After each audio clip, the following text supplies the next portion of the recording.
पे फिर हम टेंजेंट और नॉर्मल की इक्वेशन फाइंड आउट करते थे, ये हमने सीखा। और जब दो कर्व एक दूसरे को कट करते हैं तो वहाँ पर जो एंगल बनता है उसके बारे में हम सीख चुके हैं। आज हम वो बात करने वाले हैं कि अगर कोई पॉइंट जो है वो उस कर्व पे नहीं दिया हो, तब उस पर टेंजेंट की इक्वेशन पूछेगा तो कैसे करेंगे। अभी तक जो पॉइंट होता था वो उस कर्व पे लाई करता था, लेकिन अब जो है वो पॉइंट उस कर्व पे लाई नहीं कर रहा, वो कहीं बाहर दिया हुआ है। उससे अगर हमें टेंजेंट ड्रॉ करनी है तो उसका मेथड क्या होगा। तो लिख लेते हैं heading, tangent from an external point.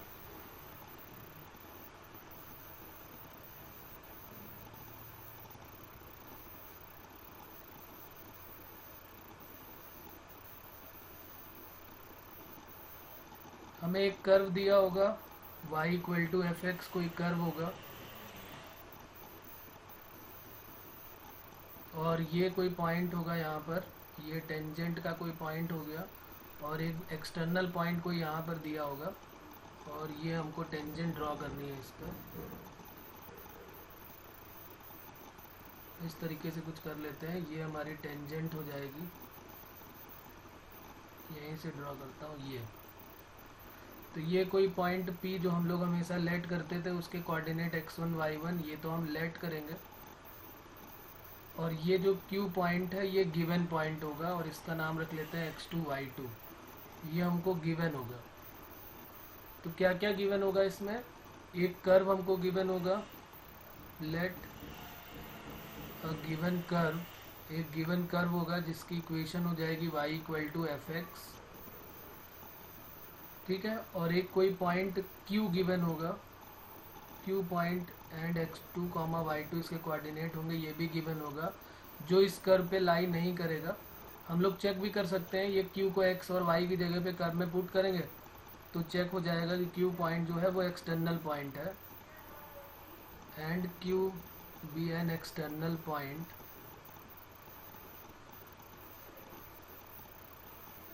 ये एक एक्सटर्नल पॉइंट है जो इस कर्व पे लाई नहीं कर रहा है। अब ये एक्सटर्नल पॉइंट पे अब हम क्या करेंगे, यहाँ से एक टेंजेंट ड्रॉ करने वाले हैं। तो इस पे टेंजेंट की हमको इक्वेशन फाइंड आउट करनी है, ये जो पी क्यू की इक्वेशन है ये हमको फाइंड आउट करनी है। कैसे फाइंड आउट करेंगे उसी के लिए हम लोग आज बात करने वाले हैं। अभी तक हमारा कोई पॉइंट P होता था जो उस कर्व पे लाई करता था, और कर्व की equation y equal to F X हमको गिवन होती थी, तब हम बड़े आराम से स्लोप निकाल के और इक्वेशन ऑफ टेंजेंट या नॉर्मल फाइंड आउट कर सकते थे। ये यहाँ पर थोड़ी सी बात अलग हो गई, ये जो Q पॉइंट है ये एक्सटर्नल पॉइंट है, कहीं बाहर लाई कर रहा है। एक कंडीशन तुम्हें याद होगी कि मैंने बात की हुई थी कि अगर दो कर्व या एक कर्व और एक लाइन एक दूसरे को टच कर रहे हैं, पिछले टर्म की बात है, तो उनका स्लोप इक्वल होता है। अगर m1 into m2 minus one के इक्वल है तो वो एक दूसरे को ऑर्थोगोनली कट करते हैं, और अगर m1 इक्वल टू m2 है तो इसका मतलब वो दोनों कर्व एक दूसरे को टच कर रहे हैं, वहाँ पर पैरेलल वाली कंडीशन नहीं बनती है। तो यहाँ पर इस P पॉइंट पे ये इन दोनों का स्लोप आपस में इक्वल हो जाएगा, एक तो काम ये हो जाएगा, और एक जो है वो पॉइंट जो P है वो उस कर्व पे लाई करेगा तो वो उस कर्व को सेटिस्फाई करेगा। तो यहाँ से हमारे पास दो इक्वेशन बनने वाली है, जैसे y equal to F X है, ये गिवन कर्व हो गया। अभी क्वेश्चन करेंगे तो ज़्यादा इजी हो जाएगा। x1 y1 इस पे लाई करेगा,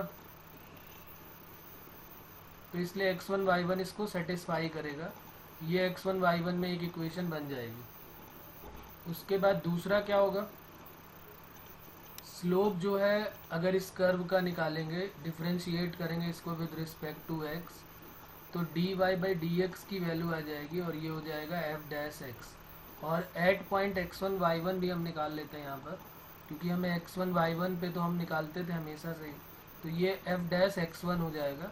तो ये स्लोप m1 आ गया, ठीक है, ये इस कर्व को डिफ्रेंशिएट करने के बाद स्लोप आ गया। दूसरा जो है क्या, स्लोप पी क्यू का भी स्लोप आ सकता है क्या, तो देखते हैं।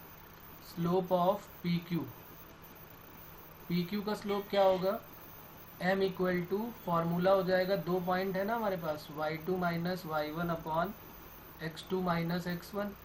हाँ बिल्कुल सही है अंजलि। तो क्या हो जाएगा y2 माइनस y1, अच्छा ये y1 y2 सारे दिए हुए हैं, तो फिर यही स्लोप हो गया। ये स्लोप और एक ये स्लोप, अगर इसको 2 और इसको 3 मान लेते हैं तो ये दोनों ही एक दूसरे को क्या कर देंगे, इक्वेट कर देंगे, क्योंकि दोनों ही ये लाइन जो है वो कर्व को टच कर रही है। तो कंडीशन ऑफ टेंजेंसी यहाँ पर क्या लगती है, यहाँ पर कंडीशन ऑफ टेंजेंसी जो है वो ये लगती है कि m1 इक्वल टू m2। तो यहाँ से m1 और m2 दोनों को इक्वल करा देते हैं। तो जब m1 इक्वल टू m2 कराएंगे तो भी x1 y1 में एक रिलेशन आ जाएगा हमारे पास। उन दोनों को सॉल्व करके हमें x1 y1 की वैल्यू मिल जाएगी। ये जो हमने निकाला है dy by D x at point x1 y1 और जो कि इक्वल है f डैश x1 के, ये और एक y2 minus y1 upon x2 minus x1, इन दोनों को सॉल्व करके यहाँ से x1 y1 की एक इक्वेशन और मिल जाएगी। और इन्हीं दोनों इक्वेशन को जब हम x1 y1 को जब सॉल्व करेंगे तो हमारे पास जो पॉइंट जो उस कर्व पे लाई नहीं कर रहे थे वो पॉइंट फाइंड आउट हो जाएंगे। बात क्लियर हो रही है? अगर इसको नाम मैं 4 दे दूँ तो 1 और 4 को सॉल्व 1 एंड 4 एंड फाइंड, क्या फाइंड आउट करेंगे, x1 y1। ये x1 y1 फाइंड आउट कर लेंगे, उस कर्व पे लाई करने वाला पॉइंट। अभी तक एक्सटीरियर पॉइंट बाहर की तरफ था, लेकिन अब वो पॉइंट कर्व पे लाई करने वाला हमको मिल जाएगा। और जैसे ये पॉइंट हमको फाइंड आउट हो गया तो वो चाहे इक्वेशन ऑफ टेंजेंट पूछे या फिर इक्वेशन ऑफ नॉर्मल पूछे, दोनों ही फाइंड आउट हो जाएंगे। क्यों? क्योंकि टेंजेंट और नॉर्मल के लिए हमको क्या ज़रूरत पड़ती है, एक पॉइंट और एक dy बाई डी एक्स। तो dy बाई डी एक्स भी आ जाएगा एट पॉइंट x1 y1। बस अगर हमें पॉइंट पता चल गया तो ये भी आ जाएगा, और पॉइंट x1 y1 है ही है हमारे पास। फॉर्मूला लगा देंगे y minus y1 equal to M X minus x1 से इक्वेशन ऑफ टेंजेंट आ जाएगी। तो ये बात क्लियर है कि कभी भी एक्सटर्नल पॉइंट अगर हमको कोई गिवन होगा तो फिर हम उसको कैसे सॉल्व करेंगे। ओके बच्चों, तो अब लिख लेते हैं क्वेश्चन इसका जो पूछा गया है जेई में, किस टाइप से है उसको लिख लेते हैं। क्वेश्चन है हमारा,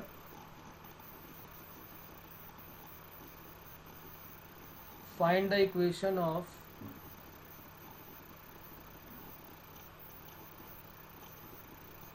all possible normal to the parabola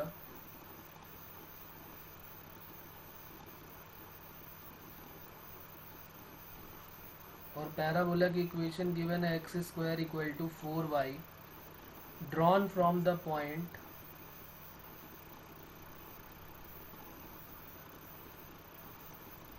one comma 2। ये हमारे पास इक्वेशन गिवन है, X square equal to 4y ये इक्वेशन गिवन है और एक पॉइंट गिवन है। और हमें साफ साफ दिख रहा है कि ये जो 1,2 है वो इस कर्व पे लाई करने वाला नहीं है। हम चाहे तो चेक कर सकते हैं x की जगह 1 और y की जगह 2 पुट करके, तो ये पॉइंट जो है वो इस कर्व पे लाई नहीं कर रहा है। तो अब हम वही मेथड करते हैं अपना पहले, फिर इसको एक और मेथड से मैं बताऊंगा जिसमें हमें कोई ज़रूरत नहीं पड़ेगी, डायरेक्ट सॉल्व होगा, लेकिन वो थोड़ा सा बड़ा हो जाएगा।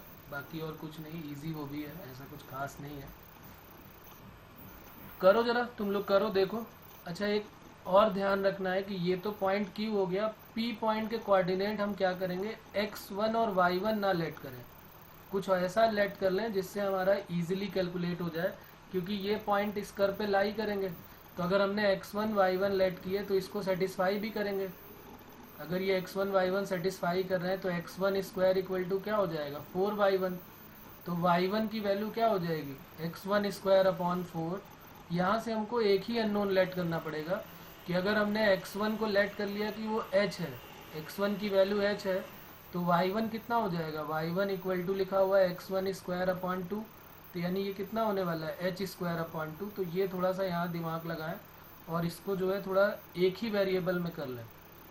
अच्छा, ये h स्क्वायर अपॉन 4 है यहाँ पर, x स्क्वायर अपॉन 4, तो ये हो जाएगा h स्क्वायर अपॉन 4। अगर हम यहीं पर थोड़ा सा ये दिमाग लगा लेते हैं तो हम दो अननोन को हमने यहीं पर एक ही अननोन में ब्रेक कर दिया। अगर हम x1 y1 लेके चलते तो भी बाद में हमको ये इक्वेशन का यूज़ करना ही पड़ता है। यहाँ पर जो ये इक्वेशन है, x1 स्क्वायर की जगह 4y1 हमको रखना ही पड़ता, लेकिन हमने यहीं पर पॉइंट को छोटा कर लिया और एक ही पॉइंट में ब्रेक कर लिया, मतलब एक ही वेरिएबल में h और h स्क्वायर बाई 4, यानी अननोन हमारे पास सिर्फ क्या बचा, h आ जाएगा तो पॉइंट के कोऑर्डिनेट आ जाएंगे। और हमें ढूंढना क्या है, हमें पॉइंट के कोऑर्डिनेट ही तो चाहिए, फिर स्लोप भी मिल जाएगा और इक्वेशन ऑफ नॉर्मल भी मिल जाएगी। तो बस अब तो बहुत इजी हो गया, कर सकते हैं। X square equal to 4y है, डिफ्रेंशिएट कर लेते हैं विद रिस्पेक्ट टू एक्स। जैसे डिफ्रेंशिएट किया एक्स स्क्वायर का हो गया 2x, 4 dy/dx। तो यहाँ से dy/dx इक्वल टू x/2 हो जाएगा। ये आ गई ना dy/dx की वैल्यू x/2। अब यहाँ पर हमको dy/dx एट पॉइंट क्या निकालना है, x1 y1, और x1 y1 है h और h²/4। तो ये हो जाएगा h/2। ये स्लोप ऑफ क्या मिल जाएगा, टेंजेंट। अब स्लोप ऑफ नॉर्मल जरा ढूंढ लेते हैं, क्योंकि क्वेश्चन तो हमारा स्लोप ऑफ नॉर्मल का है। तो स्लोप ऑफ नॉर्मल क्या हो जाएगा, -1 अपॉन स्लोप ऑफ टेंजेंट। तो -1/h/2। तो ये मिल जाएगा -2/h। ये एक हमारा m1 आ गया। अब दूसरा वाला जो है वो कौन कौन से पॉइंट है, एक पॉइंट हमारे पास P है जिसके कोऑर्डिनेट है h,h²/4, और एक पॉइंट Q है जिसके कोऑर्डिनेट है 1,2। यही है ना 1,2, हाँ ठीक है। तो अब हमें इसका स्लोप भी निकाल देना है।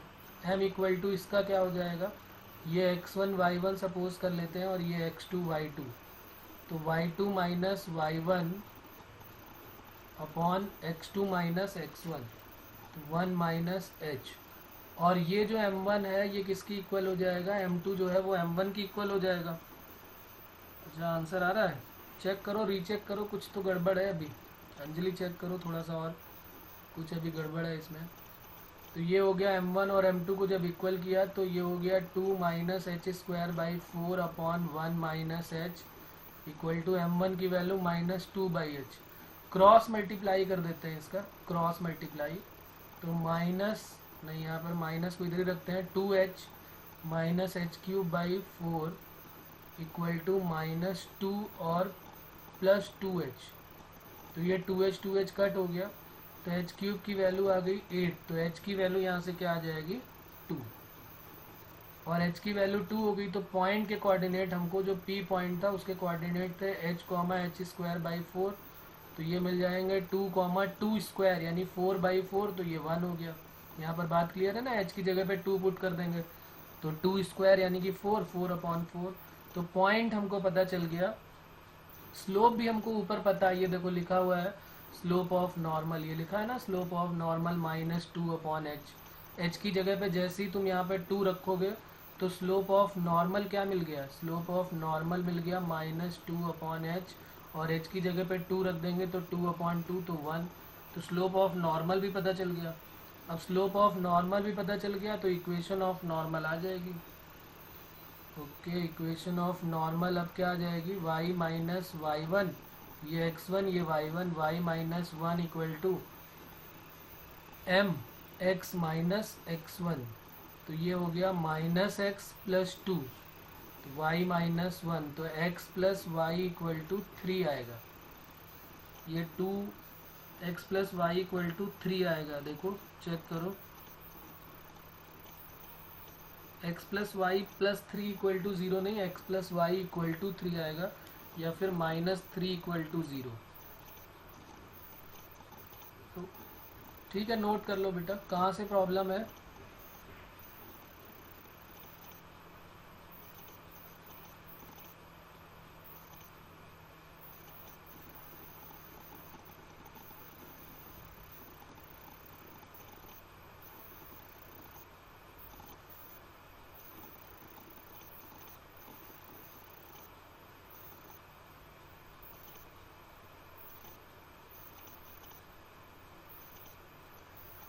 अंजलि हेलो,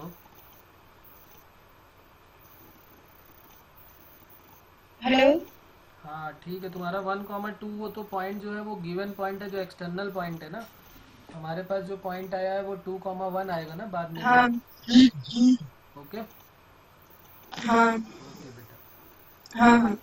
ठीक। हर्ष हो गया तुम्हारा कंप्लीट, हर्ष।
इसी का एक मेथड और देख लेते हैं जिसमें हमें कुछ एच नहीं लेट करना है। हम सीधे सीधे जैसे हमारा एनसीईआरटी होता है उस टाइप से हम लेट कर लेते हैं। हमने लेट किया कि हमारे पास जो इक्वेशन है वो x square equal to 4y है और पॉइंट हमने लेट कर लिया x1 y1। तो इस तरीके से भी इजीली हम सॉल्व कर सकते हैं। और ये तुम्हें सोचना है कि हमें दोनों मेथड से किस तरीके से करना चाहिए, दोनों से ये आंसर आने वाला है। तो यहाँ पर हमारे पास जो अगर ये इक्वेशन सेटिस्फाई करेगी तो x1 square equal to 4y1 हो जाएगा, एक इक्वेशन ये बन गई। अब उसके बाद हम क्या करेंगे, इसको डिफरेंशिएट करते हैं। तो dy बाई डी एक्स कितना आया था हमारा ऊपर से, अच्छा ये 2x आया था, इसको लिख लेते हैं ज़रा यहाँ पर कितना आया था। अभी सॉल्व कर लेते हैं इसको। ये हमारी वैल्यू आई थी, डिफरेंशिएट कर देते हैं इसको, differentiation with respect to x। तो ये आ जाएगा 2x इक्वल टू 4 और y का dy बाई डी एक्स। तो यहाँ से dy बाई डी एक्स की वैल्यू आ गई x/2 और x1 y1 पे क्या हो जाएगी, एट पॉइंट x1 y1 पे क्या हो जाएगा x1/2। तो ये स्लोप ऑफ क्या है, टेंजेंट। तो यहीं से मैं लिख देता हूँ कि स्लोप ऑफ नॉर्मल क्या हो जाएगा -2/x1।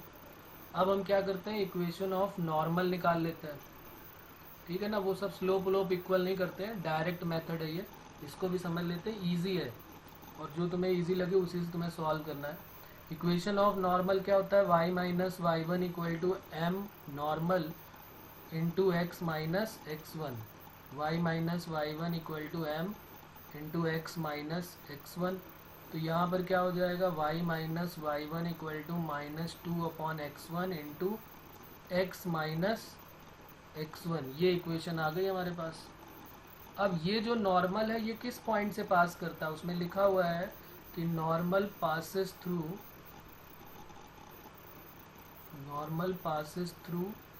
कौन सा पॉइंट है, 1,2। तो ये 1,2 से पास करता है।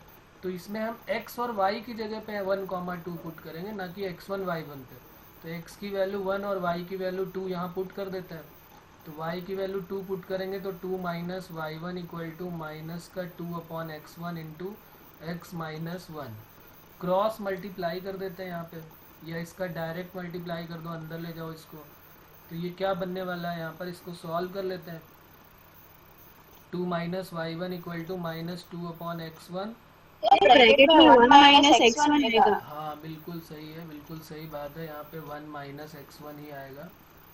चलो सही बात है, ये 1 माइनस x माइनस x1, नहीं तो माइनस की मिस्टेक हो जाएगी। तो अब यहाँ पर क्या हो गया, -2/x1 प्लस 2 हो जाएगा और यहाँ पे 2 माइनस वाई वन। तो 2 से 2 ये कट हो गया। तो यहाँ से y1 इक्वल टू क्या हो गया, 2/x1। और ऊपर से अगर हम ध्यान दें तो ये लिखा हुआ है ऊपर यहाँ पर कि y1 की वैल्यू कितनी है, x1 स्क्वायर अपॉन 4। ये y1 की वैल्यू x1 स्क्वायर अपॉन 4 यहाँ पुट कर देते हैं। तो x1 square upon 4 equal to 2/x1। तो x1 क्यूब की वैल्यू 8 आ गई। तो यहाँ से x1 की वैल्यू क्या आ गई, देखो कहानी वही है, घूम घूम के वही मिलने वाला है। x1 की वैल्यू 2 मिल गई और y1 कितना है, 2/x1। तो 2/2 यानी 1। तो पॉइंट के कोऑर्डिनेट मिल गए 2,1। ये गिवन पॉइंट हो गया। और अब इसके बाद तो सॉल्व करने की मुझे ज़रूरत है नहीं, फिर तो इक्वेशन ऑफ नॉर्मल आने वाला है। स्लोप हमने निकाला ही था, -1 आ रहा था और यहाँ लिखा हुआ भी -2/x1। यहीं पे वैल्यू पुट कर दो, आंसर आ जाएगा x plus Y equal to 3। तो चाहे ऐसे करें या वैसे करें, दोनों ही सेम है। एक इसका होमवर्क लिख लेते हैं, वो भी इम्पोर्टेंट है, नोट कर लिया है इसको ना। तो ये एक होमवर्क है क्वेश्चन में, इसको लिख लेते हैं, इसको करना है सॉल्व हमको और फिर इसका आंसर बताना है क्या आ रहा है। क्वेश्चन है हमारा, find the point on the curve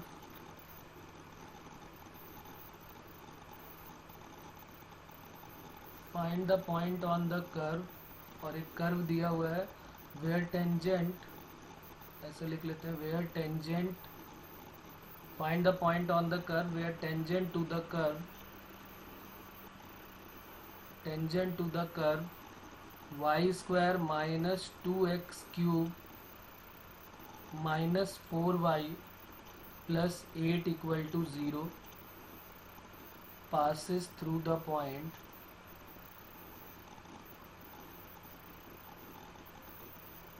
और जो पॉइंट है वो सेम है 1,2।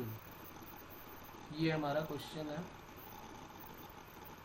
इसको हमें सॉल्व करना है। इसका आंसर भी मैं यहाँ लिख देता हूँ ताकि तुम अगर कर लो तो फिर अपना आंसर मैच कर सको। तो पॉइंट के जो कोऑर्डिनेट आएंगे वो 2,2 प्लस माइनस 2√3 आने वाले हैं। ये हम चेक कर लेंगे और अगर ये आता है हमारा तो इसका मतलब हमारा करेक्ट है। ठीक है, तो एक तो ये हमारा हो गया। अच्छा, अब जो बात करते हैं वो एनसीईआरटी के सिलेबस में नहीं है। इस पे बेस्ड क्वेश्चन तो मे भी हो सकता है कि एनसीईआरटी वाले पूछ लें, लेकिन अब जो हम करने जा रहे हैं वो प्योरली जेई का ही पार्ट है, वो एनसीईआरटी से उसका कोई मतलब नहीं है। तो अगली हेडिंग लिख लेते हैं अब आगे। ये जो है अब ये एनसीईआरटी हमारा यहाँ से कंप्लीट हो चुका है। ये भी क्वेश्चन बहुत रेयर केस में पूछा जाए तो जाए, नहीं तो नहीं। तो लिख लिया सभी ने। अब लिख लेते हैं जो जेई के पार्ट में है, टेंजेंट एंड नॉर्मल का बहुत छोटा सा पार्ट वो भी है जो जेई के सिलेबस में है, वो भी लिख लेते हैं हेडिंग। लेंथ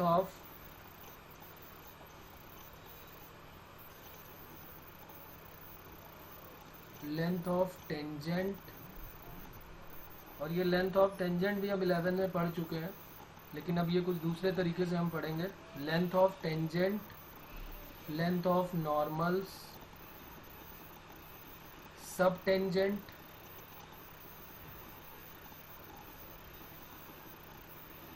एंड सब नॉर्मल।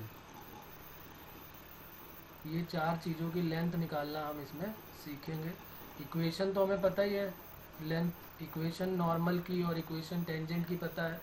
अब हम इसमें सीखेंगे length of tangent, length of normal, length of sub tangent और लेंथ ऑफ सब नॉर्मल। ये क्या चीज़ें होती हैं इनके बारे में बात करते हैं। तो लिख लेते हैं इसके बारे में, थोड़ा इसका डायग्राम बना लेते हैं तो ज़्यादा बात क्लियर हो जाएगी।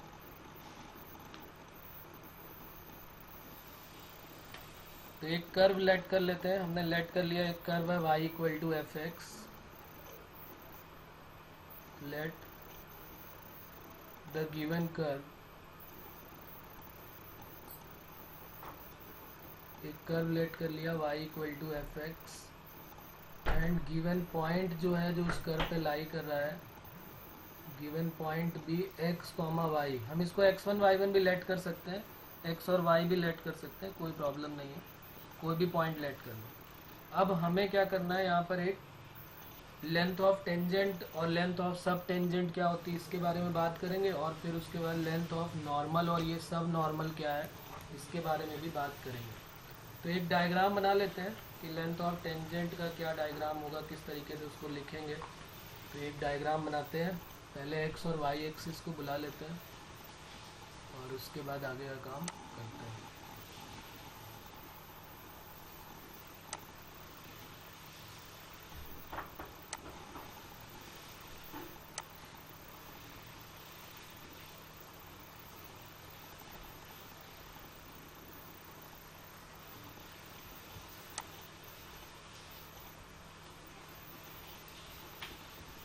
ये हो गया हमारा एक्स एक्सिस और वाई एक्सिस। अब हमने एक कर्व लेट कर लिया, यहाँ से थोड़ा सा इसको और आगे कर देते हैं। ये एक्स एक्सिस हो गया और ये हमारा है वाई एक्सिस, क्योंकि सब कुछ इसी एक्सिस में रहना है। हमने एक कर्व लेट कर लिया Y equal to F X, ये हमारा एक कर्व है Y equal to F of X. यहाँ से हम क्या करेंगे, इस पर एक टेंजेंट ड्रॉ करेंगे। इस पॉइंट P से यहाँ पर एक टेंजेंट ड्रॉ करने जा रहे हैं। तो ये हमारा टेंजेंट हो गया PT। इस P के कोऑर्डिनेट है x, y, और ये PT जो है वो टेंजेंट है, और P के परपेंडिकुलर जो है वो T के परपेंडिकुलर, PT के परपेंडिकुलर एक हमने ये लेट कर लिया। ये हो गया नॉर्मल, इसका नाम हो गया PN। तो PT जो है वो क्या है, PT जो है वो लेंथ ऑफ टेंजेंट है, लिख लेते हैं यहाँ पर। PT जो है वो लेंथ ऑफ टेंजेंट है, और PN जो है वो क्या है, लेंथ ऑफ नॉर्मल। अब उसके बाद बात करते हैं लेंथ ऑफ टेंजेंट और लेंथ ऑफ नॉर्मल के बाद लेंथ ऑफ सब नॉर्मल और सब टेंजेंट क्या है। तो इस P से एक परपेंडिकुलर ड्रॉ करेंगे। यहाँ से हमने एक्स एक्सिस पे एक परपेंडिकुलर ड्रॉ कर दिया नीचे की तरफ यहाँ पर ये, और ये 90 डिग्री का एंगल हो गया। ये एंगल हमने थीटा लेट कर लिया, तो ये एंगल अगर 90 है तो ये क्या हो जाएगा, एंगल 90 माइनस थीटा। और ये लेंथ ऑफ टेंजेंट और नॉर्मल एक दूसरे के परपेंडिकुलर होते हैं, तो इसलिए अगर ये 90 माइनस थीटा है और ये पूरा एंगल 90 है तो ये वाला एंगल कितना हो जाएगा, थीटा। और ये 90 है, ये थीटा है, तो ये वाला एंगल क्या हो जाएगा, 90 माइनस थीटा। इनकी अभी ज़रूरत पड़ने वाली है इसलिए हमने इसको यहाँ पर लिख लिया। ये P के कोऑर्डिनेट x, y है, मतलब ये यहाँ से यहाँ तक की लेंथ जो है वो x है, और ये लेंथ जो ये वाली लेंथ है यहाँ से यहाँ तक की, ये कितनी है, y। ठीक है, तो ये लेंथ x और y होगी। अब यहाँ पर जो ये पॉइंट हमने परपेंडिकुलर लिया, इसका नाम रख लेते हैं s। तो ये जो ts है इसी का नाम है, जो ts है ना, इसी को बोलते हैं लेंथ ऑफ सब टेंजेंट। अभी इसके बारे में लिख लेंगे, अभी सिर्फ इसका नाम लिख लेते हैं, length of sub tangent ts। ये जो pt का जो है x एक्सिस में प्रोजेक्शन है वो ts, वो है लेंथ ऑफ सब टेंजेंट। और उसके बाद जो दूसरा वाला है sn, जो नॉर्मल का जो है प्रोजेक्शन, वो क्या हो जाएगा, लेंथ ऑफ सब नॉर्मल। ये हमें 4 वैल्यूज़ हैं, इनकी लेंथ हमको फाइंड आउट करनी है। एक तो pt फाइंड आउट करना है, एक pn फाइंड आउट करना है, एक ts फाइंड आउट करना है, और एक sn फाइंड आउट करना है। ts या st कुछ भी बोल दो, कोई प्रॉब्लम नहीं है। तो अब इन्हीं के बारे में बात करते हैं। तो ज़रा देखो, यहाँ पर जो हमें कर्व गिवन है, उसके बारे में अगर हम बात करें तो y equal to F X हमें कर्व गिवन है, और ये एंगल इंक्लिनेशन थीटा गिवन है। तो dy बाई डी एक्स की वैल्यू क्या हो जाएगी, dy by D x at point x1 y1, और x1 y1 को हमने x और y ही लेट किया है, तो ये हो गया एफ डैश एक्स, और ये किसके इक्वल हो जाएगा, टेन थीटा के इक्वल। तो टेन थीटा की वैल्यू हम simple dy by D x लेके चलेंगे। इसमें हम चाहे तो x1 y1 भी लेट कर सकते थे, इस तरह लेट करने में ज़्यादा इजी याद भी होगा और इजीली सॉल्व भी होगा। तो टेन थीटा जो है वो dy बाई डी एक्स हमारा आ गया। अब ज़रा देखना इसमें कैसे हम प्रूव करते हैं इसको। हम पहले ट्रायंगल कौन सा ले लें, हमें pt की लेंथ फाइंड आउट करनी है। सबसे पहले हम बात करने जा रहे हैं लेंथ ऑफ टेंजेंट, यानी pt की लेंथ फाइंड आउट करने जा रहे हैं। वो कैसे मिलेगी, लेंथ ऑफ टेंजेंट। तो हमें क्या क्या गिवन है, एक तो हमें x और y के कोऑर्डिनेट गिवन है, यानी कि हमको क्या गिवन है, ps गिवन है, ps की वैल्यू कितनी है, y, और एक हमें ts तो पता ही नहीं है, एक हमें क्या pt, ये pt जो है ये फाइंड आउट करना है। तो यहाँ पर साइन कॉस 10 में मुझे क्या लगा देना चाहिए कि हमारे पास ये टेन थीटा के टर्म में हमें ps पता है लेकिन हमें pt निकालना है, यानी परपेंडिकुलर पता है और हमको हाइपो निकालना है। तो साइन कॉस 10 में हमें क्या अप्लाई करना चाहिए, यहाँ पर परपेंडिकुलर पता है और हमको हाइपो निकालना है, बोलो। तो यहाँ पर हम क्या अप्लाई करें, अरे साइन थीटा, सिंपल सी बात है, अगर हम साइन थीटा अप्लाई करेंगे तो परपेंडिकुलर अपॉन हाइपो सीधे सीधे होने वाला है। तो साइन थीटा इक्वल टू हो जाएगा परपेंडिकुलर ps अपॉन हाइपो जो है वो pt है। यहाँ से pt की वैल्यू क्या आने वाली है, अच्छा ps की वैल्यू तो y है अपॉन pt।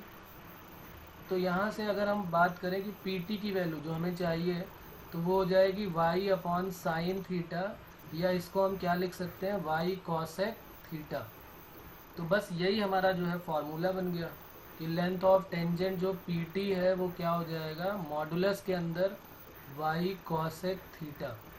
अब ये जो है मॉडुलस के अंदर क्यों लगाया है, क्योंकि ये लेंथ ऑफ क्या है, टेंजेंट है, और लेंथ कभी भी निगेटिव होती नहीं, जबकि कॉसेक तो निगेटिव भी हो सकता है, तो इसलिए इसको हमने पॉजिटिव ले लिया, मॉड लगा दिया।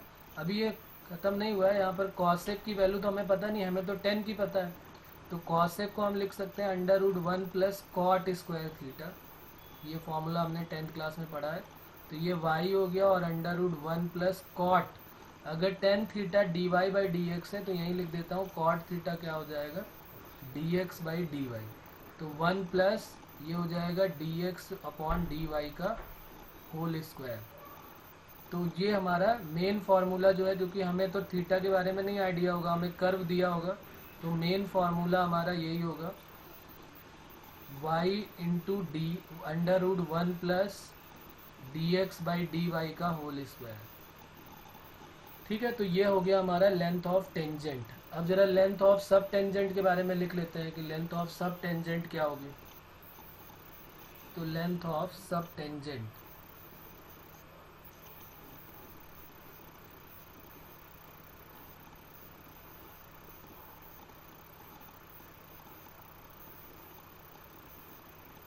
लेंथ ऑफ सब टेंजेंट के बारे में एक लाइन लिख लेते हैं यहाँ पर कि the projection of segment PT, the projection of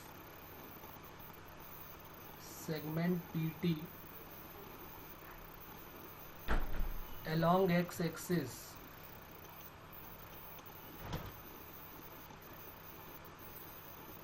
is called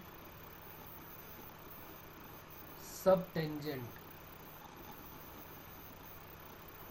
सबटेंजेंट, और ये सबटेंजेंट का नाम क्या है, टीएस। ये देखो यहाँ पर अगर हम डायग्राम देखना चाहें तो जो पीटी का एक्स एक्सिस में जो प्रोजेक्शन आया है वही तो है एसटी या टीएस, तो उसी को हम क्या नाम दे देते हैं, ये हो गया हमारे पास एसटी, और एसटी को बोल देते हैं सब टेंजेंट। तो हम इस सब टेंजेंट की लेंथ निकालेंगे। तो अच्छा, अब सब टेंजेंट के लिए हमें क्या फॉर्मूला यूज़ करना चाहिए। अब हमारे पास हमें ये टीएस निकालना है और परपेंडिकुलर वाई पता है। अभी हम ये मान के चल रहे हैं कि पीटी हमको नहीं पता है, हमको ये वाई पता है और टीएस निकालना है, यानी परपेंडिकुलर पता है और बेस निकालना है। तो परपेंडिकुलर अपॉन बेस के लिए हमें क्या यूज़ करना चाहिए लेंथ ऑफ टेंजेंट के लिए, परपेंडिकुलर पता है और हमको बेस निकालना है। तो टेन थीटा डायरेक्ट यूज़ कर लें। तो टेन थीटा इक्वल टू क्या हो जाएगा, इन ट्रायंगल, किस ट्रायंगल में यूज़ कर रहे हैं, ये हमारे पास जो ट्रायंगल है उसका नाम है पी एस टी। यहाँ पर भी हमने जो यूज़ किया यहाँ लिख लेते हैं, in triangle P S T, इसी में तो यूज़ किया है। तो पी एस टी में जब टेन थीटा अप्लाई करेंगे तो टेन थीटा इक्वल टू क्या हो जाएगा, tan theta equal to P S upon S T या टी एस, तो वही यूज़ कर लेते हैं। Tan theta equal to P S upon T S. तो टी एस की वैल्यू यहाँ से क्या आ जाएगी, पी एस, और पी एस की वैल्यू तो हमारे पास गिवन है ऊपर, पी एस की वैल्यू क्या गिवन है, ये लिखा हुआ है P S equal to Y है। तो पी एस की value Y upon T S, तो यहाँ से टी एस की वैल्यू क्या हो जाएगी, वाई अपॉन टेन थीटा। तो ये हो गया वाई कॉट थीटा। तो एक तो ये मॉड के अंदर वाई कॉट थीटा, ये टी एस का फॉर्मूला हो जाएगा, T S equal to mod के अंदर वाई कॉट थीटा। जब थीटा गिवन होगा और पॉइंट गिवन होगा तो ये अप्लाई कर देंगे, और अगर पॉइंट थीटा नहीं गिवन है तो टेन थीटा पता है हमको, कॉट थीटा है, tan theta D Y by D X है, तो ये क्या है, D X upon D Y है। तो ये हमारा किसका हो गया result, length of sub tangent. तो हमने लेंथ ऑफ टेंजेंट निकाल लिया और लेंथ ऑफ सब टेंजेंट निकाल लिया। इनमें खास बात क्या पता चली हमको कि यहाँ पर डी, जबकि टेंजेंट में आना चाहिए D Y by D X, लेकिन दोनों फार्मूलों में D x by D Y यानी नॉर्मल का स्लोप आया है। अभी हम उन दोनों की वैल्यू भी निकालेंगे तो बिल्कुल सेम ऐसी देखने में आएगी, बस जहाँ जहाँ पे D x by D Y है वहाँ D Y by D X आने वाला है। तो ज़रा निकालो लेंथ ऑफ सब टेंजेंट के बाद length of normal, P N की लेंथ उसी ट्रायंगल में, length of P N find out करो। यहाँ तक कर लिया है बच्चों सबने,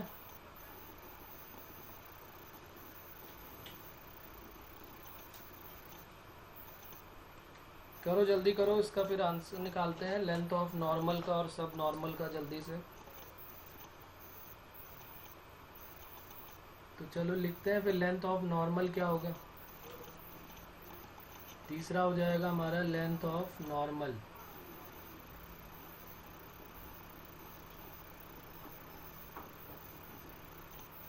लेंथ ऑफ नॉर्मल के लिए अब देखो कौन सा ट्रायंगल, एक बार यहाँ पर ट्रायंगल फिर से बना देता हूँ मैं, बार बार स्क्रॉल करना पड़ेगा, तो ये यहीं पे बना लेते हैं हम लोग। ये हमारा P पॉइंट था, ये हमारा S था, ये था T और ये था N, ये थीटा वैल्यू थी और ये 90 माइनस थीटा और ये 90, ये 90, तो इसलिए ये थीटा और ये 90 माइनस थीटा।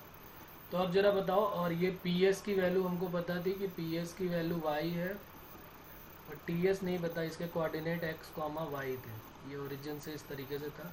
पी एस हमको पता है, तो अब हमें पी एन निकालना है। तो परपेंडिकुलर पता है और हाइपो निकालना है।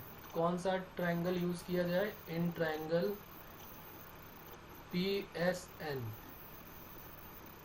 पी एस एन में परपेंडिकुलर निकाल दिया हुआ है वाई, और हाइपो हमें देखना है, हाइपो निकालना है पी एन। फिर वही साइन, लेकिन थीटा नहीं रखेंगे, अब थीटा की जगह यहाँ पर एंगल क्या है?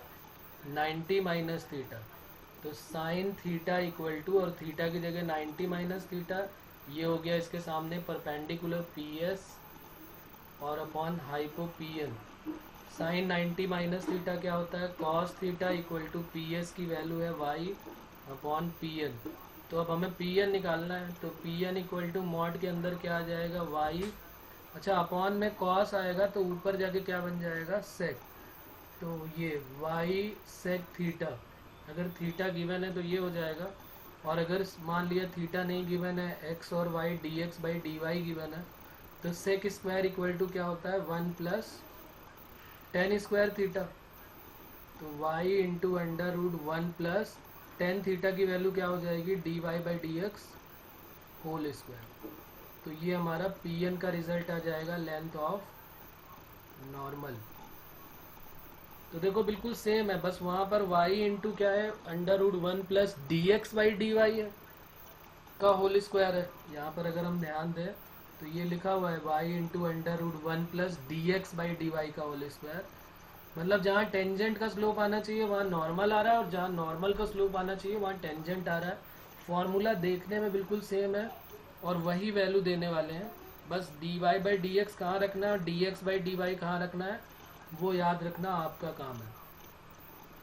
अब हमें क्या निकालना था? ये एस एन जो सब नॉर्मल है ये, तो सब नॉर्मल के लिए हमें फिर परपेंडिकुलर पता है और हमें बेस निकालना है, तो फिर 10 लगा देते हैं, लेकिन 10 90 माइनस थीटा। तो लिख लेते हैं next, length of sub normal.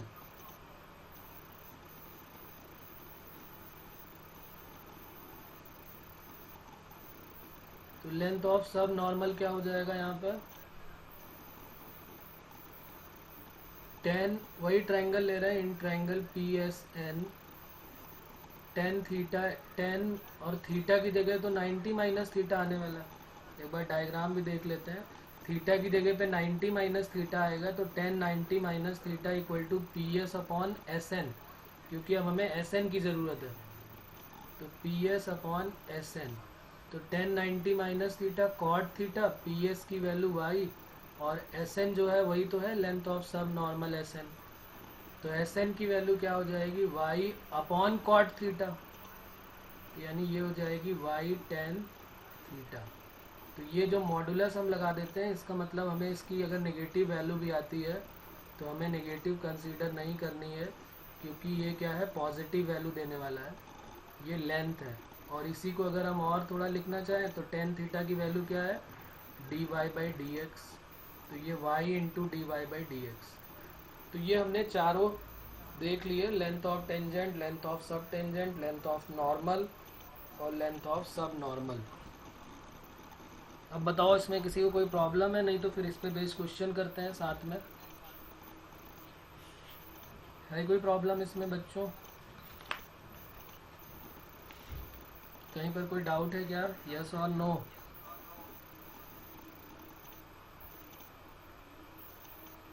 चलिए तो फिर क्वेश्चन सीधे ही लिखते हैं इसका। चारों फॉर्मूले एक साथ यहाँ पर नोट कर लेना और याद कर लेना है, फिर हम क्वेश्चन डायरेक्ट करते हैं इसके।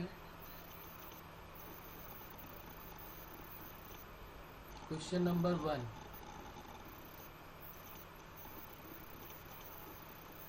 Find the length of sub tangent to the curve.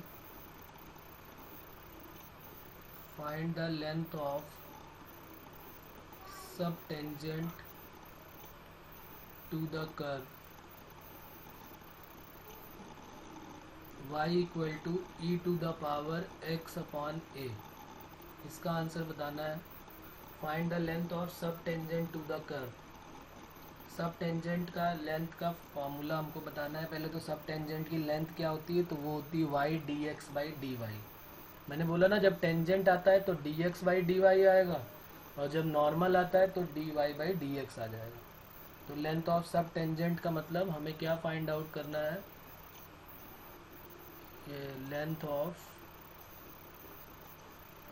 Sub tangent मतलब हमें निकालना है y into d Y by D x. तो कोई नहीं, इसको डिफ्रेंशिएट करके और बस यहाँ पर, अच्छा d x by D y मैं खुद ही बता रहा हूँ और लिख रहा हूँ। यहाँ पर क्या हो जाएगा, जब सब टेंजेंट की बात आती है तो यहाँ पर नॉर्मल का स्लोप आता है y into d x by D y. अभी हमने प्रूफ किया हुआ है। तो ज़रा देखो इसको डिफ्रेंशिएट कर दो, कितना आने वाला है d Y by D x.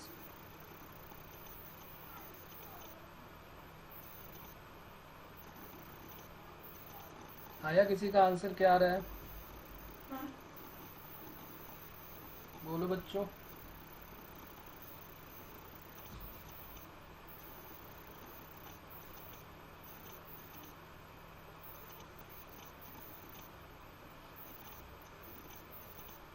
अरे बहुत इजी सा कैलकुलेशन है, ज़्यादा परेशान होने की ज़रूरत ही नहीं है। सीधे y पता है, हम यहीं पे चलो कर देता हूँ। D Y by D x कितना होगा, e की पावर x का डिफ्रेंशिएशन क्या होता है, e की पावर x अपॉन है, और जिसको x अपॉन ए लिया है, x माना, उसको अगेन डिफ्रेंशिएट कर दिया, तो x अपॉन ए का डिफ्रेंशिएशन 1/a। तो यानी d Y by D x की value 1/a e to the power x upon a, ये आ गया। अब क्या करना है, इसको यहाँ पे वैल्यू में फॉर्मूले में पुट कर देना है। तो y की जगह पे तो क्या रखें, y की वैल्यू ही रख देते हैं ना। ये लिखा हुआ है y की वैल्यू क्या है, y की वैल्यू है e to the power x upon है, क्योंकि यहाँ पॉइंट का टेंशन ही नहीं है। सीधे y की वैल्यू e की पावर x अपॉन है, और ये dy बाई डी एक्स है। तो dx by D y reverse कर दो, a upon e to the power x upon है। तो ये कट हो गया। तो क्या आंसर आ गया हमारा, सीधी बात।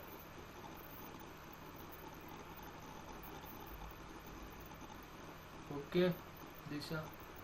उसके बाद सेकेंड क्वेश्चन लिखते हैं, चलो इसका भी आंसर बताओ। फिर एक क्वेश्चन जेई का भी करते हैं, थोड़ा सा बड़ा होगा लेकिन कर लेंगे, उसको टाइम मिल जाएगा हमें। एक इसका आंसर देख लेते हैं क्या होगा, फिर आगे बढ़ते हैं।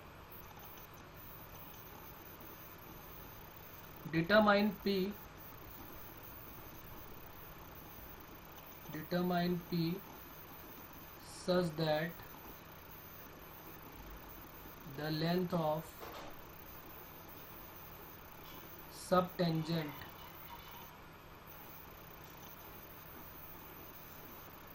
and subnormal is equal for the curve y equal to e to the power px plus px at point 0,1। Important question है, कभी आया हुआ, बहुत इजी सा क्वेश्चन है। इससे एक हमको रिजल्ट भी पता चल जाएगा कि जब लेंथ ऑफ टेंजेंट और सब टेंजेंट और सब नॉर्मल जब इक्वल होते हैं तो हमें कंडीशन एक मिल जाएगी जो हमें याद ही रखनी चाहिए, और इसको भी सॉल्व ना करना पड़े, सीधे सीधे हम आंसर दे दें अपना। P की वैल्यू बतानी है जिसमें लेंथ ऑफ सब टेंजेंट और सब नॉर्मल इक्वल हो, और ये कर्व दिया हुआ है और ये पॉइंट दिया हुआ है। तो सबसे पहला काम हमारा यही है कि हम d Y by D x निकाल देते हैं, और उसके बाद फिर आगे का काम करते हैं। और फिर सब टेंजेंट और सब नॉर्मल को इक्वल भी कर दो, तो सब टेंजेंट और सब नॉर्मल इक्वल होंगे तो क्या आने वाला, ये भी देख लेते हैं।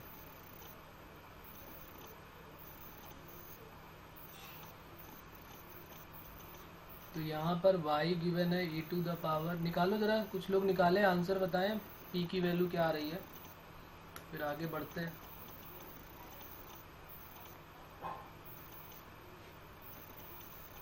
p इक्वल टू 1 आ रहा है, चेक करो ज़रा, चेक करो एक बार, रीचेक कर लो फिर से, देखो। अच्छा 1/2 आ रही है।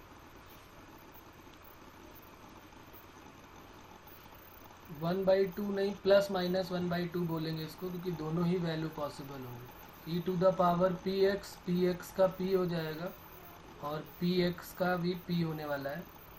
तो ये बन गया पी की power p x plus p, और d Y by D x at point 0,1 ये कितना होने वाला है, एक्स की जगह 0 रखेंगे तो ये 0 हो गया, ई की पावर 0 1 हो गया। तो यहाँ पर आ गया हमारे पास पी, अच्छा ई की पावर 0 1 हो गया तो पी प्लस पी क्या हो गया 2p। तो ये कंडीशन तो ये मिल गई हमारी। दूसरा उसने कहा है कि सब टेंजेंट और सब नॉर्मल इक्वल है। तो सब टेंजेंट का फॉर्मूला होता है, यहाँ पर यहीं पे कर देता हूँ, सब टेंजेंट होता है y d Y by D x, ये तो सब नॉर्मल होता है, और सब टेंजेंट होता है y D x by D y. तो जब वाई से वाई यहाँ कट हो जाएगा और ये भी इसका रिवर्स है, तो ये d Y by D x का होल स्क्वायर बनने वाला है। देखो ना यहाँ पर, इसको भी 1/dx d Y by D x करके क्रॉस मल्टीप्लाई कर लो, तो यहाँ से d Y by D x की वैल्यू हमें मिलने वाली है ±1। इस पे बेस क्वेश्चन जेई ने पूछा हुआ है, अभी हम करेंगे उसको, कि जब सब टेंजेंट और सब नॉर्मल की लेंथ इक्वल हो जाएगी तो d Y by D x की वैल्यू ±1 होती है।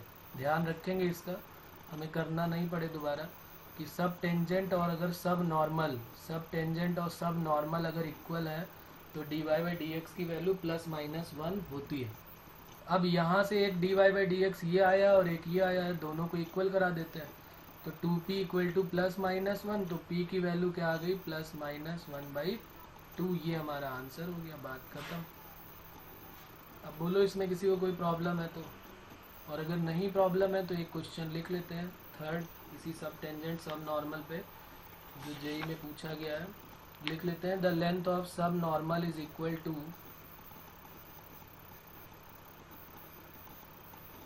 the length of subnormal is equal to subtangent। देखो वही कंडीशन है जो अभी ऊपर लिखी थी, वही आई है। एट एनी पॉइंट 3,4, एक पॉइंट 3,4 दिया हुआ है on the curve y = fx, एक कर्व है y = fx, and the tangent at 3,4 to y = fx meets the coordinate axis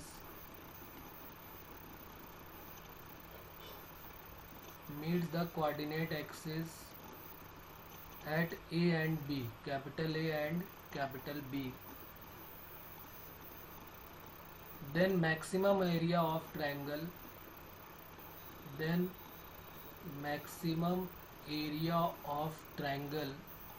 OAB where O is origin। O जो है वो ओरिजिन है, हमें ट्रायंगल OAB का मैक्सिमम एरिया निकालना है, क्या होगा। The length of sub tangent and सब नॉर्मल इक्वल है एट पॉइंट 3,4 पर। ऑप्शन भी यहाँ लिख देता हूँ मैं, क्या क्या है, 45/2, बी है 49/2, सी है 25/2 और डी है 81/2। चलो इसको भी सॉल्व कर लेते हैं। सॉल्व करो तुम लोग जल्दी से, इसका आंसर आ जाएगा वैसे ही इजीली, कुछ काम नहीं करना, हमको पता तो चलेगा। आधा क्वेश्चन तो हम पहले ही कर चुके हैं ऊपर वाले में, कि सब टेंजेंट और सब नॉर्मल इक्वल होते हैं तो d Y by D x +-1 होता है। बस अब तुम्हें थोड़ा सा दिमाग और लगाना है कि इसमें से जो ट्रायंगल का एरिया बनेगा वो मैक्सिमम कौन सा बनेगा, वो मैक्सिमम एरिया हमको बताना है। और वो मैक्सिमम एरिया क्या होगा, 45/2, 49/2,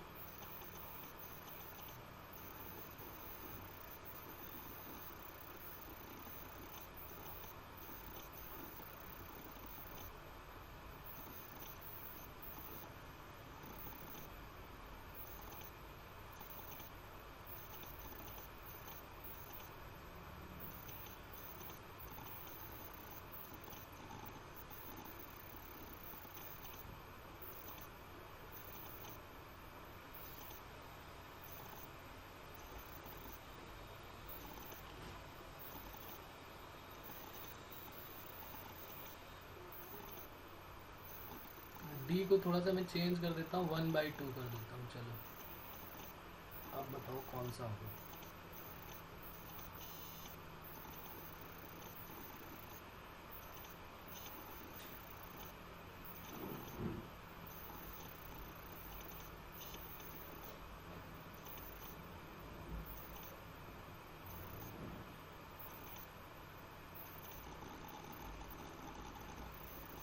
आ रहा है किसी का आंसर इसका?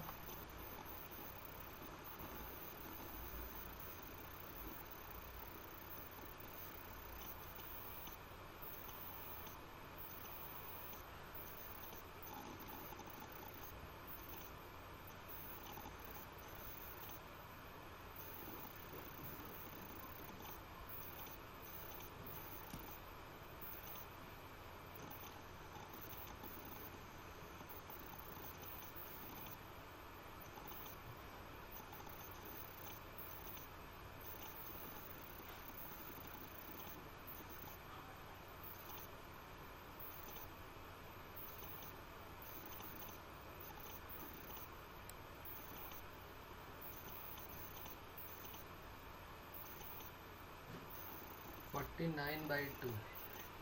ओके दिशा, करेक्ट है तुम्हारा। कुछ नहीं करना था, हम पहले ही ये कंडीशन तो हम पहले ही निकाल चुके हैं कि सब टेंजेंट और सब नॉर्मल अगर इक्वल होते हैं तो सब टेंजेंट, यहाँ फिर से लिख देता हूँ, वैसे कोई ज़रूरत नहीं है, और सब नॉर्मल अगर ये दोनों इक्वल हैं तो ये हमको बताते हैं कि dy/dx की वैल्यू ±1 होती है। तो यही तो m हो गया ना, ये m की दो वैल्यूज़ हमको मिल गई हैं, पॉइंट हमारे पास गिवन ही है, और वो ये कह रहा है कि जो टेंजेंट है वो कट करता है a और b पे, x एक्सिस और y एक्सिस पे। तो हमारा काम क्या है, सिर्फ इक्वेशन ऑफ टेंजेंट ही तो निकालना है, इक्वेशन ऑफ टेंजेंट। और पॉइंट हमारे पास क्या है 3,4, तो ये x1 y1 हो गया। पहले स्लोप 1 ले लेते हैं, तो y minus y1 equal to m x minus x1, ये फार्मूला हो गया। y माइनस 4 इक्वल टू, जब m की वैल्यू 1 ले लिया तो x माइनस x1 हो गया 3, तो y इक्वल टू हो गया x माइनस 3 प्लस 4, तो यहाँ से आ गया y equal to x plus 1। तो अब यहाँ पर a और b के कोऑर्डिनेट क्या होंगे, अगर x एक्सिस को कट करता है, x एक्सिस के लिए y की वैल्यू 0, तो y 0 ले लिया, तो ये क्या मिल जाएगा हमको, -1,0। भाई x की वैल्यू क्या मिलेगी, -1, और अगर x 0 ले लिया y एक्सिस के लिए, तो x 0 ले लिया तो y की वैल्यू 1। तो ये जो है यहाँ पर नहीं कट करेगा, इसको अगर मैं ढंग से ड्रॉ करना चाहूँ तो ये कुछ इधर कट करने वाले, तो ये -1,0 और ये 0,1, इसको हटा देते हैं, ये तो है ही नहीं हमारे पार्ट में। तो इसका एरिया कितना होगा, अरे भाई ये 1 है और ये भी 1 है, तो एरिया इक्वल टू क्या आने वाला है, हाफ बेस इंटू हाइट, तो हाफ 1 इंटू 1, यानी आंसर क्या आ गया 1/2। दूसरा क्या कंडीशन बन सकती है, बस हमें दूसरे में क्या करना है, जब m की वैल्यू -1 है और पॉइंट अभी भी 3,4 है, तो y minus 4 equal to -1 x minus 3, तो y minus 4 equal to minus x plus 3, तो x plus Y equal to 7। तो ये तो आइडिया सीधे सीधे समझ में आ रहा है कि ये क्या कट करने वाला है, इधर भी 7 कट करेगा और इधर भी 7, सबने पढ़ा हुआ भी है ना कि x/7 प्लस y/7 1 है, तो वहाँ पर भी हम कर सकते थे, या कर सकते थे x और y की वैल्यू 0 पुट कर दो, x 0 तो y 7, y 0 तो x 7। तो इसका जो एरिया है वो कितना आने वाला है, area equal to half 7 into 7, तो 49/2। तो जो मैक्सिमम एरिया है वो हमारा आंसर क्या हो जाएगा कि मैक्सिमम एरिया इक्वल टू 49/2, ये हमारा आंसर हो गया। ओके बच्चों, बात क्लियर है यहाँ तक? तो इसमें और एक छोटा सा पार्ट बचा हुआ है, उसको अगले टर्न पे करेंगे, अभी तो टाइम हो गया, बाकी फिर ये टेंजेंट नॉर्मल हमारा कंप्लीट हो जाएगा। ओके ठीक है, तो एनसीईआरटी करें और मॉड्यूल से क्वेश्चन स्टार्ट कर लें टेंजेंट नॉर्मल के, और जो डाउट्स हैं वो मेरे पास भेजें, फिर कोई प्रॉब्लम है तो बताएं। ओके चलिए, फिर अगले टर्न पे मिलते हैं, बाय बाय।